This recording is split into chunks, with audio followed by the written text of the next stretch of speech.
자, 어떤 다항함수 fx가 있는데 이런 조건을 만족시킨대요. 이때 방정식 fx는 x의 한근이 마이너스 2라고 했을 때 f1의 값을 구하랍니다. 자, 어쨌든 구하고자 하는 것 자체가 f1의 값이고, 이렇단 얘기는 통상 fx를 구해서 이 x 자리에 1을 넣어달라는 얘기예요.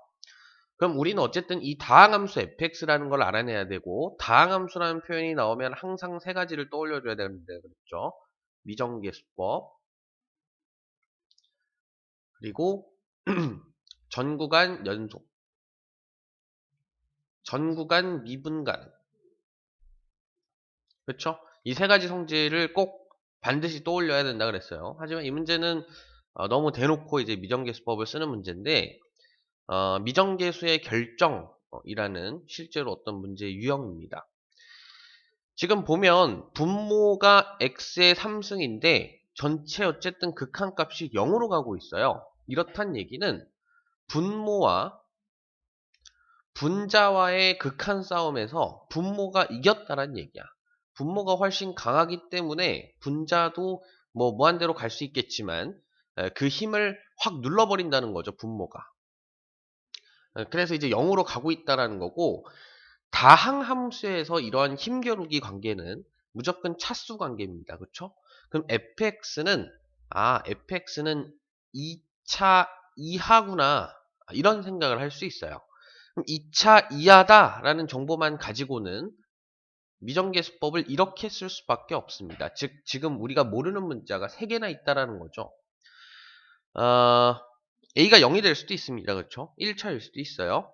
자, 여기를 보면, 그렇죠? 요 뒤에 항상 0으로 갈 때, 그러니까 어떤 특정한 숫자로 갈 때 정보가 훨씬 더 많아요. 무한대로 갈 때보다. 자, 얘를 보면 얘 같은 경우에는 어떤 정보를 가지고 있냐면, 자, x가 0으로 가는데 x분의 fx가 어떤 특정한 숫자인 5로 수렴을 한대요. 지금 보면 분모가 일단 먼저 0으로 가고 있단 말이야. 그런 상태에서 얘가 어떤 특정한 숫자로 수렴을 한다는 거는 무조건 힘겨루기상 얘도 0이 되어야 된다는 얘기예요. 즉 무슨 얘기를 하고 싶은 거냐면 x가 0으로 갈 때 fx라는 것 자체가 0으로 가야 된다는 겁니다. 자, 됐죠? 자, 이건 또 뭘 의미하냐면, 얘는 또 뭘 의미하냐면 fx가 어떤 x라는 인수를 가지고 있다라는 겁니다. 즉, 뭐 이런 식으로 이제 쓸 수 있다라는 거예요. x라는 인수를 반드시 포함하고 있을 것이다. 이렇게 판단을 내릴 수 있습니다. 됐죠? 그럼 미지수가 2개로 줄어들었네. 그쵸? 요거는 이제 아예 모르는 걸로 하고, 요렇게 우리가 이제 썼다라고 합시다. 요거 문자를 좀 바꾸죠. 요거를 A로 하고 요거를 B로 하는 게 통상적이니까. 그리고 봐봐요. 그리고 그래, 이렇게 됐다라는 걸 알았어. 이렇게 될 수 있다라는 걸 알았으면 요걸 이제 대입을 합니다. 그럼 대입을 하면 무슨 일이 벌어지냐면 반드시 이 x가 소거가 되겠죠. 그렇죠? x가 이렇게 소거가 되면 x에 0을 넣었을 때 어떤 값이 되느냐? 마이너스 ab라는 값이 5가 되어야 한다. 이런 이제 결과가 나온다라는 거죠. 그쵸? 자, 얘를 토대로 이제 문제를 해결을 해주면 됩니다.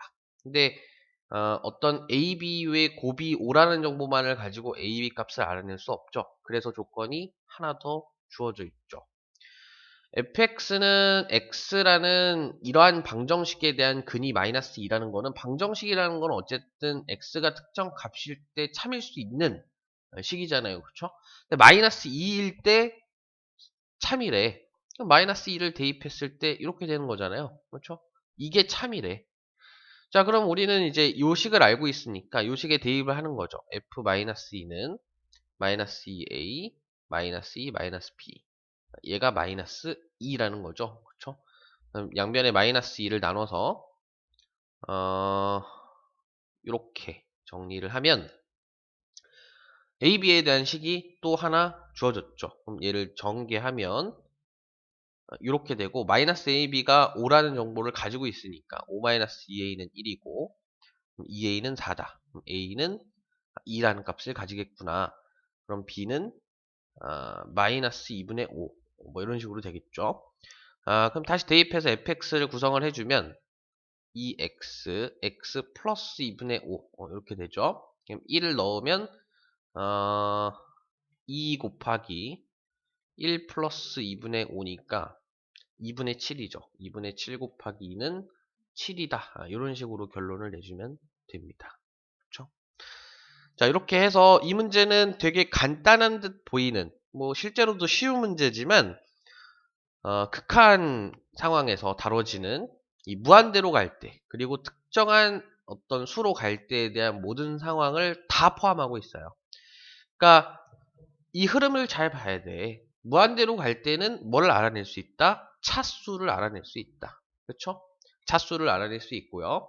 어떤 특정한 수로 갈 때는 이 특정한 함수의 어떤 형태라든지 어떤 인수를 가지고 있어야 하는지 이런 것들을 판단할 수 있고, 이렇게 식이 하나 나오기도 합니다. 그래서 아까 얘기했지만 무한대로 갈 때보다 이렇게 특정 숫자로 갈 때 정보가 더 많이 나와요. 알겠죠?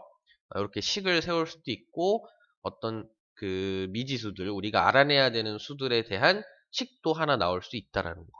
됐죠?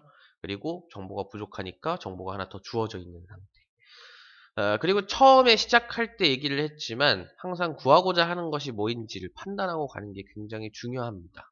이 흐름을 잘 파악을 하셔야 돼요. 어쨌든 f1에 대한 함수값을 물어봤으니까, 1에서의 함수값을 물어봤으니까 난 어쨌든 fx를 알아야겠네. 그럼 fx에 대한 정보가 뭐가 주어져 있는지 볼까? 다항함수네. 다항함수는 미정계수법 써야지. 마침 형태들이 미정계수 문제네. 그쵸? 미정계수의 결정에 관련된 문제네. 하면은 우리가 일반적으로 따르는 이런 풀이법을 써서 풀어주면 되겠다. 이렇게 해서 가면 되는 겁니다. 이런 건 무조건 3점짜리로 출제가 되기 때문에 반드시 맞춰줘야 되는 문제예요.